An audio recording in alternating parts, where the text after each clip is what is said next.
James Brown was 10 seconds from death. The attacker had cleared the barricade, was charging across the Boston Garden stage with a knife, and 15,000 people were screaming in horror. James stood frozen at the microphone, his brain unable to process what was happening. The man running at him had wild eyes, was shouting something about messages from God, about James being a false prophet who needed to be silenced. Security was too far away. The band had stopped playing. Everything moved in slow motion, except the attacker, who was closing the distance impossibly fast. But Maceo Parker saw it first, and Maceo Parker moved faster. What happened in the next 8 seconds would save James Brown's life, shatter a saxophone worth $30,000, and create one of the most powerful moments in funk history. This wasn't supposed to happen. Not tonight. Not at the Boston Garden on April 5th, 1968, the night after Martin Luther King Jr. was assassinated. The night James Brown agreed to perform a free concert to prevent his city from burning. This was supposed to be about healing. Instead, it became about survival. April 4th, 1968. Martin Luther King Jr. was shot and killed in Memphis, Tennessee. The news hit Black America like a physical blow, grief and rage spreading across every major city. By nightfall, riots had erupted in over 100 cities. Washington, D.C. was burning. Baltimore was burning. Chicago, Detroit, Newark, all burning. The anger was justified. The pain was real. And the violence was the inevitable result of decades of oppression finally exploding. Boston was a powder keg waiting to ignite. The city had a long history of racial tension, segregation that was just as vicious as anything in the South, but hidden under a veneer of Northern progressivism. Black neighborhoods in Roxbury and Dorchester were ready to explode. Mayor Kevin White knew he had maybe 24 hours before Boston joined the list of burning cities. He made a desperate call to James Brown. James was scheduled to perform at the Boston Garden on April 5th, a concert that had been planned for months. Mayor White had a proposition. Make it a free concert, broadcast it live on television, and use your influence to keep people home, keep them watching, keep them from rioting. James Brown said yes without hesitation. This wasn't about money or publicity. This was about responsibility. James had released Say It Loud, I'm Black and I'm Proud, and become more than an entertainer. He'd become a symbol, a voice, someone who represented Black excellence and Black power. If his city needed him, he'd be there. The decision wasn't popular with everyone. James's manager thought it was too dangerous. His band was nervous about performing the night after King's assassination, worried about the emotional volatility of the crowd. And some people in the Black community thought James was being used by white politicians, that performing was a betrayal, that he should be in the streets with the protesters instead of on a stage entertaining people. James understood all of those concerns. But he also understood something else. If Boston burned, it would be Black neighborhoods that suffered most. Black businesses destroyed, Black homes damaged, Black people arrested and brutalized by police. The rage was justified, but the destruction would only hurt his own community. If he could prevent that, even partially, he had to try. What James didn't know was that one person in the crowd that night wasn't there to heal. He was there to kill, and he'd been planning this for 3 weeks. The Boston Garden on April 5th, 1968 was unlike any venue James Brown had ever played. The atmosphere was electric but dangerous. Grief mixed with anger, hope mixed with desperation. 15,000 people packed in, most of them young, most of them Black, all of them processing the murder of Martin Luther King Jr. in real time. Mayor White had arranged for the concert to be broadcast live on WGBH public television, hoping that people watching at home would stay home instead of joining protests that could turn violent. The gamble was enormous. If the concert went well, it could save the city. If it went badly, if the crowd's emotions boiled over, it could be the spark that started the fire. James Brown arrived at the Garden at 7 p.m., 3 hours before showtime. He looked exhausted. He'd spent the previous night processing King's death like everyone else, had considered canceling the tour, had ultimately decided that performing was more important now than ever. His band, the JBs, were already there. Maceo Parker on saxophone, Fred Wesley on trombone, Bootsy Collins on bass, the tightest funk group in the world. They'd been with James through everything, understood his musical language, could follow his slightest gesture or mood shift. Tonight, they'd need that connection more than ever. Maceo Parker had a bad feeling about the show. He couldn't articulate why, just a sense that something was off, that the emotional intensity in the building was too high, too volatile. He'd played hundreds of shows with James, been in riots before, dealt with crowd chaos. This felt different. During sound check, Maceo positioned himself closer to James than usual. Normally, he'd be stage right, giving James space to move and perform his routines. Tonight, he set up almost directly behind James, close enough to reach him quickly if needed. Fred Wesley noticed and raised an eyebrow. "You expecting trouble?" "Just being careful," Maceo said. He had no idea how right his instinct was. The attacker had bought his ticket 3 weeks earlier, as soon as the concert was announced. He was 24 years old, diagnosed schizophrenic, off his medication for 6 months. He developed a complex delusion about James Brown, convinced that James was sending him personal messages through his music, secret codes that only he could understand. When "Say It Loud, I'm Black and I'm Proud" was released, the attacker's delusion crystallized into something darker. He became convinced that James was a false prophet, leading black people astray, promoting violence and rebellion against God's will. Martin Luther King Jr.'s assassination confirmed everything in his disturbed mind. This was God's punishment for the black community following false prophets, and he had been chosen to deliver the final judgment. He'd been carrying a hunting knife for 2 weeks, waiting for his moment. The Boston Garden concert was a sign. God wanted him to do this publicly, to make an example, to show everyone what happened to false prophets. Security at the Boston Garden that night was focused on crowd control, not individual threats. With the city on edge, with emotions running high, their concern was preventing riots, not stopping a lone attacker. The attacker passed through security without any issues. The knife was in his boot, easily missed in the chaos of 15,000 people entering the venue. The show started at 10 p.m. James Brown took the stage wearing a purple suit that shimmered under the lights, and the crowd erupted. Not with the usual excitement of a James Brown show, but with something deeper. Relief, hope, the desperate need to feel something other than grief and rage.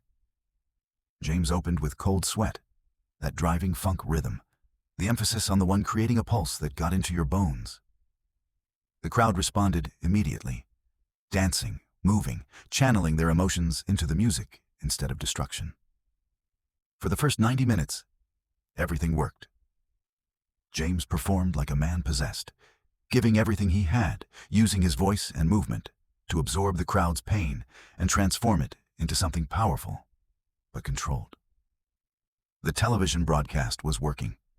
Reports came in that people across Boston were staying home, watching, mesmerized by what they were seeing. The city wasn't burning. James Brown was saving Boston one song at a time. But at 11:30 p.m., during "I Got You, I Feel Good," the attacker made his move. The attacker had been standing near the front barricade for the entire show, pushing forward gradually, getting closer to the stage. People around him were dancing, celebrating, lost in the music. The attacker was completely still, staring at James with an intensity that made the people nearest him uncomfortable. Several had tried to move away from him, creating a small bubble of space. During "I Got You," when the crowd's energy was at its peak, the attacker suddenly vaulted over the barricade. He was athletic, had played football in high school before his illness, and he cleared the 4-foot barrier easily. Security at the barricade reached for him, but missed. He was already running toward the stage, about 20 feet away. The stage at Boston Garden was elevated about 4 feet. The attacker jumped, his hands catching the edge, and pulled himself up with terrifying speed. 5 seconds. That's how long it took, from clearing the barricade to being on stage with James Brown. Those 5 seconds felt like an eternity and an instant simultaneously. The crowd's energy changed immediately. The cheers turned to screams. People in the front rows started pointing, yelling warnings that couldn't be heard over the music. The JBs saw him first. Bootsy Collins stopped playing, his bass line dropping out. Fred Wesley froze mid-note. The sudden silence made James turn around, confused about why his band had stopped. That's when he saw the attacker charging at him with a knife. James Brown's brain shut down. Every instinct that usually made him quick on his feet, that allowed him to dance and move with inhuman speed, all of it vanished in the face of genuine mortal danger. He just stood there, microphone in hand, watching death sprint toward him. The attacker was screaming something, but the words were incoherent, just rage and delusion given voice. The knife in his hand was a 7-inch hunting blade, the kind designed to gut deer. Raised above his head in a stabbing position, 20 feet away, then 15. Security was moving, but they were too far away, positioned at the sides of the stage, unable to intercept in time. Maceo Parker had been playing the opening riff of I Got You when he saw the attacker vault onto the stage. His brain processed the threat in an instant, and he made a decision that would define the rest of his life. Maceo was holding his tenor saxophone, a Selmer Mark VI that he'd owned for 8 years. It was his most prized possession, worth about $30,000 in today's money. The instrument he'd recorded every James Brown hit with since 1964. The sound of that saxophone was part of funk history, instantly recognizable to millions of people. It was irreplaceable. Maceo didn't hesitate. He gripped the saxophone by the bell and the neck, holding it horizontally like a baseball bat, and charged. The geometry was terrible. The attacker was coming at James from stage left. Maceo was positioned stage right behind James. He'd have to cover more distance than the attacker to reach the interception point. But Maceo had something the attacker didn't. Absolute certainty. Absolute commitment to protecting the man who'd given him everything, who'd taken a young saxophone player from North Carolina and made him part of music history. What happened next took 3 seconds and changed everything. The attacker was 10 feet from James Brown when Maceo Parker reached him. Maceo swung the Selmer Mark VI with every ounce of strength he had, aiming for the attacker's head. The impact was devastating. The saxophone's bell, solid brass, connected with the attacker's temple. The sound was audible even in the chaos, a sickening crack that cut through everything else. The attacker's legs went out from under him immediately. He dropped like someone had cut his strings, the knife flying from his hand and skittering across the stage floor. He hit the stage, face first, and didn't move. But the saxophone shattered. The bell crumpled. The neck bent at an impossible angle. Keys flew off. The entire instrument, 8 years of Maceo's life, countless recordings, irreplaceable history, destroyed in one swing. Maceo stood there breathing hard, looking at the ruined instrument in his hands, then at the attacker unconscious at his feet, then at James Brown still frozen at the microphone. By now security had reached them. 4 large men piling onto the attacker, even though he was already unconscious, making sure he couldn't get back up.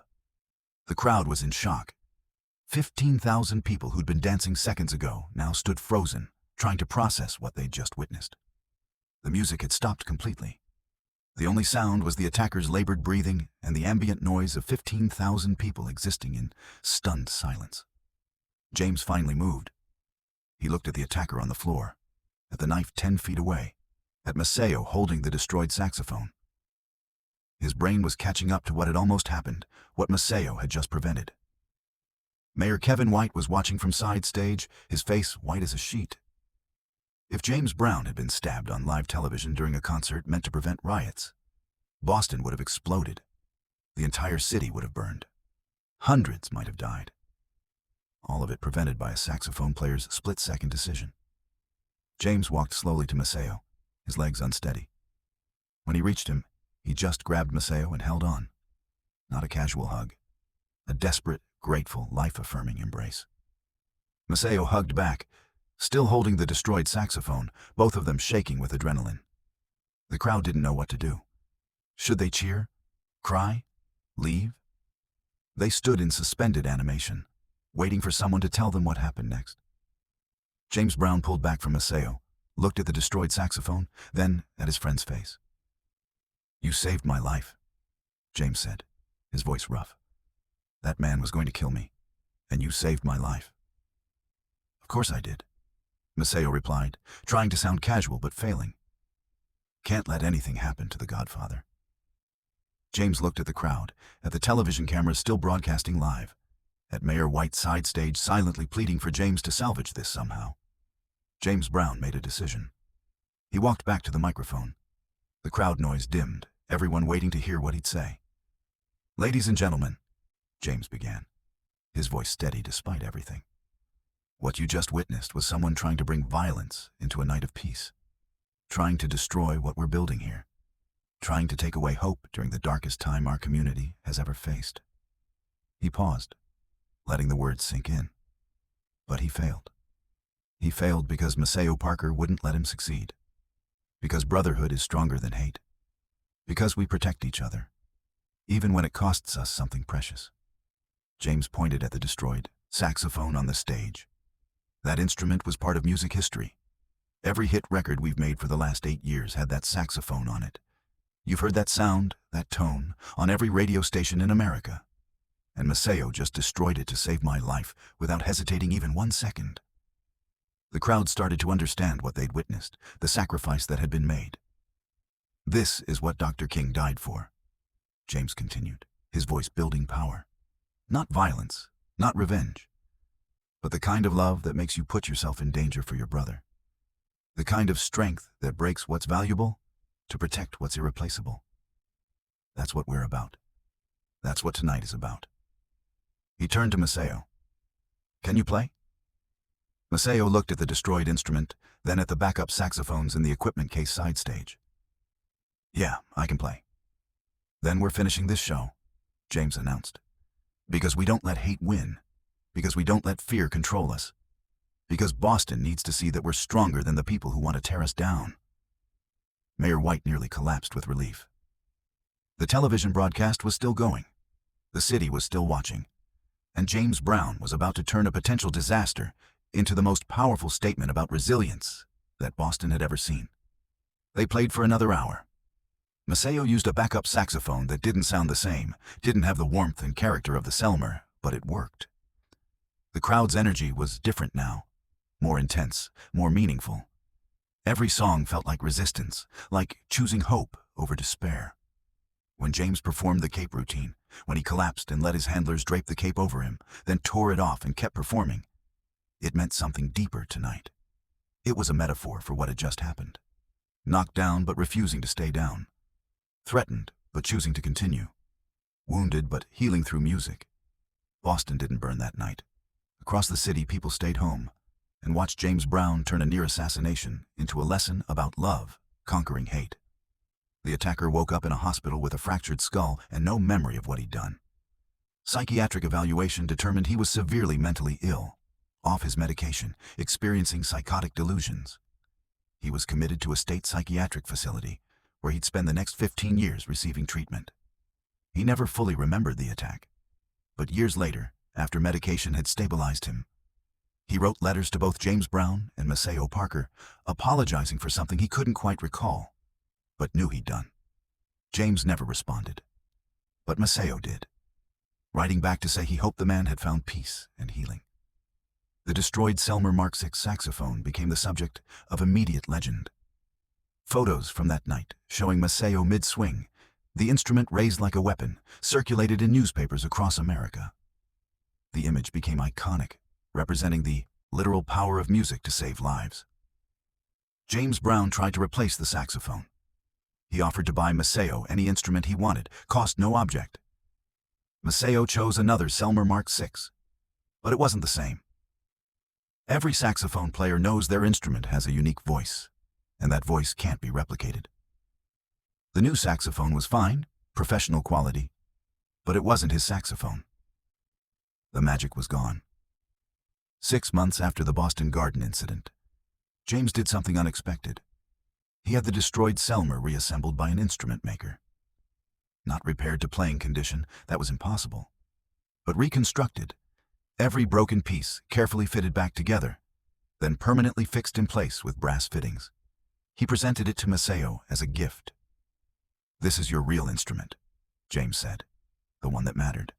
The one that saved my life. You should have it." Maceo kept that destroyed saxophone for the rest of his life. It sat in his home in a custom case. A reminder of the night he'd made a split-second decision that changed everything. The Boston concert footage became one of the most watched broadcasts in WGBH history. The attack happened live on television, and while the cameras didn't catch every detail, they caught enough. Footage of Maceo's swing, of the attacker going down, of James and Maceo embracing. It all became part of the historical record. Music scholars and civil rights historians would later call April 5, 1968, one of the most important nights in American cultural history. James Brown didn't just prevent Boston from burning.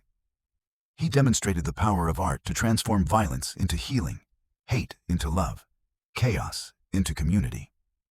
The relationship between James Brown and Maceo Parker was complicated, as most musical partnerships are.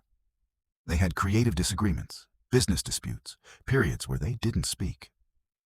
But after April 5, 1968, there was an unbreakable foundation beneath all of that. Maceo had proven something that night.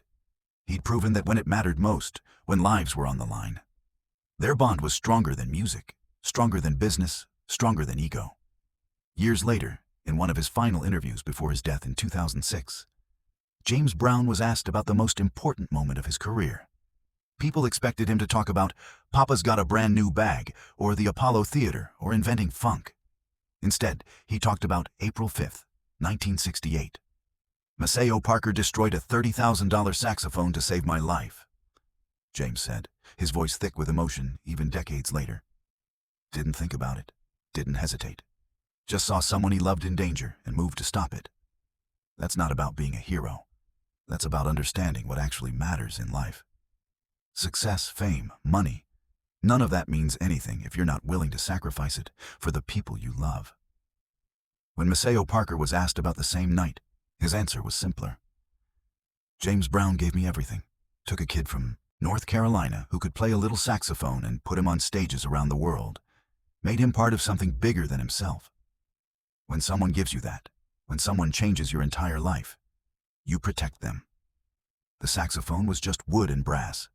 James was irreplaceable. The reassembled Selmer Mark II sits in the Smithsonian's National Museum of African American History and Culture now, donated by Maceo's estate after his death in 2023. The display includes photos from April 5th, a transcript of James's speech after the attack, and footage from the broadcast. But the centerpiece is the saxophone itself, bent and broken and beautiful, with a description plate that reads, "The instrument that saved a life and a city. April 5th, 1968. Boston Garden." When Maceo Parker proved that music isn't just something you play, it's something you're willing to break for the people who matter. When James Brown showed that healing is stronger than hate. When brotherhood became more than a word, it became an action. Some nights change history. Some decisions define lives. And some friendships prove themselves in the space between threat and violence. In the split second when you choose to destroy what you love, to protect who you love. April 5th, 1968 was all of those things. It was the night James Brown almost died. The night Maceo Parker saved him. The night Boston chose peace over fire. And the night a $30,000 saxophone became priceless, not despite being destroyed, but because of it.